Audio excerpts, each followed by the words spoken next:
The fog is thick tonight, thick enough to swallow a manhole and leave no trace but a memory. I am your guide through the labyrinth of this ancient city. You see, London isn't just a collection of landmarks, it's a living, breathing vault of secrets. From the whispered ghosts of the Tower to the cold, unsolved riddles buried beneath the Thames, there is a darkness here that the street lamps can't quite reach. Keep your wits about you and your eyes sharp. We're about to peel back the curtain on the things they'd rather you forget. After all, every city has its stories, but London? London has its crimes.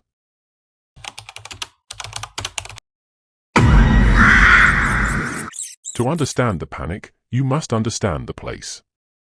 By the late 1960s, Highgate Cemetery was a glorious wreck. A sprawling Victorian necropolis that had fallen into severe decay. It was a jungle of stone and root, a place where the sun struggled to reach the ground. It was the perfect theatre for a nightmare. The trouble began with whispers, as these things always do. Late-night walkers taking shortcuts past the rusted gates reported a feeling. A sudden, paralyzing cold. Then, the sightings became more specific. They spoke of a tall figure. A grey phantom that didn't walk, but glided. It loomed in the shadows, impossibly tall, sometimes wearing a top hat, sometimes just a shroud of darkness.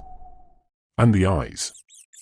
Witnesses swore they saw two burning red coals staring back at them from behind the iron railings. It wasn't just people getting a fright. There were reports of unsettling discoveries concerning the local wildlife. Foxes, in particular, found deceased in the area without any visible signs of a struggle. The neighborhood was on edge. The stage was set. All it needed were the main actors to step into the spotlight. Now, a mystery is like a vacuum, it demands to be filled. And into this vacuum stepped self-proclaimed experts in the occult. I won't bore you with their names, let's just call them the rivals. They took to the newspapers and the television, turning a local ghost story into a national obsession. One claimed it was merely a psychic projection. The other insisted it was a genuine, undead king vampire from medieval Europe, brought to London in a coffin. It was marvelous theatre. They held dueling séances. They challenged each other to magical duels in the press.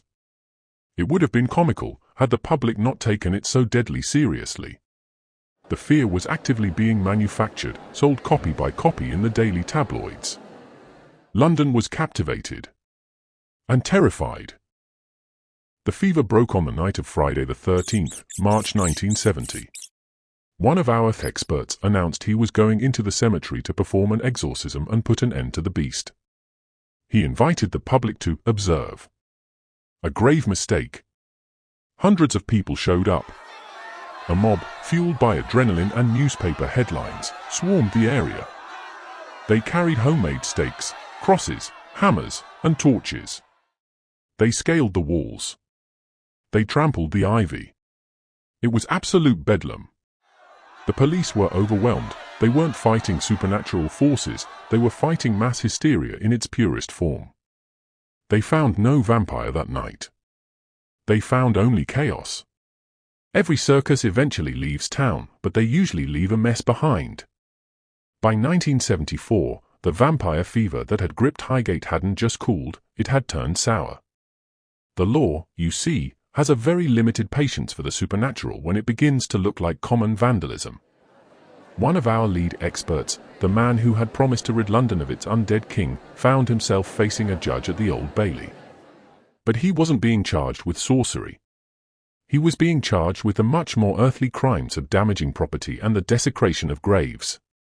The evidence was unsettling. The police had been conducting midnight sweeps of Highgate Cemetery for months. They had found coffins that had been dragged into the moonlight and forced open. In one particularly gruesome discovery, a body had been removed from its resting place and a position for an occult ritual. This wasn't the work of a monster with fangs. This was the work of men who had become so obsessed with their own myth that they had lost their grip on basic human decency. The verdict? Guilty. He was sentenced to nearly 5 years in prison. It was a sobering moment for the city. The man who had set out to cage the vampire had ended up in a cage of his own making. The fever finally broke. The newspapers found new things to talk about: strikes, inflation, the shifting politics of the mid-70s. But for the residents of Highgate, the scars remained. The gates were reinforced. The walls were topped with broken glass. The cemetery was closed to the public for years, left to rot in its own dark reputation. But here is the question that haunts the edges of this dossier: if the hunters were all locked away, and GXE media had moved on, why did the reports of a cold, tall shadow continue? In 2005, a local resident, a woman who lived in one of the grand houses overlooking the West Cemetery, reported a recurring phenomenon. She didn't see a monster. She saw a distortion in the air. A tall, ink-black silhouette that stood perfectly still near the north gate. She described it as a void in the shape of a man.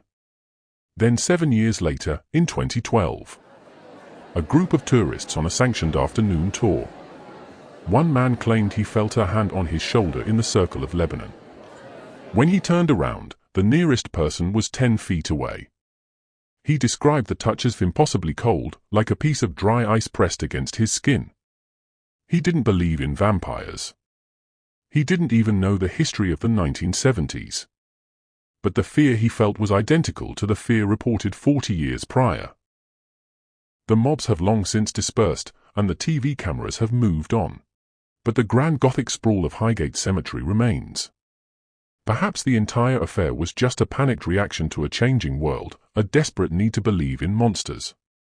But still, when you walk those overgrown paths today, as the sun begins to set and the shadows stretch between the crypts, it is very hard to shake the feeling that you are being watched. Maybe the Highgate Vampire wasn't caught because it didn't exist. Or maybe it just went back to sleep. If that story gave you a chill, hit the like button before you go. And be sure to subscribe for more tales from the dark side of history.